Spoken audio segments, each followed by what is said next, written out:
قاضی ایاز رحمۃ اللہ علیہ کو بے پناہ ذہانت، قابل رشک قوت استدلال، ہوشیاری اور حاضر جوابی کے باوجود ایک بار ایک عجیب واقعہ پیش آ گیا۔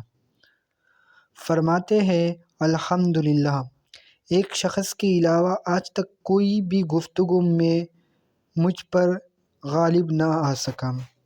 وہ اس طرح ہوا کہ میں بصرہ کی عدالت میں مقدمات نمٹانے کے لیے بیٹھا ہوا تھا کہ ایک شخص میرے پاس آیا اور بڑے جوش سے کہا، میں یہ گواہی دیتا ہوں کہ فلاں باغ فلاں شخص کا ہے، اور اس باغ کے بارے میں مجھے کچھ نشانیاں بتلائیں کہ وہ وہاں ایسا ہے ویسا ہے۔ قاضی صاحب فرماتے ہیں کہ ترجمہ ہے، میں نے اس کی گواہی کا امتحان لینے کے انداز میں پوچھا، جس باغ کے متعلق گواہی دے رہے ہو اس میں کتنے درخت ہیں؟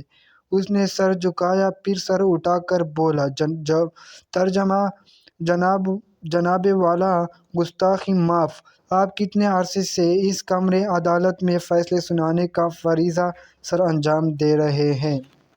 میں نے کہا، کافی عرصے سے۔ اس نے کہا، تو کیا آپ بتا سکتے ہیں کہ اس کمرے کی چھت میں لکڑی کے کتنے بالے ہیں؟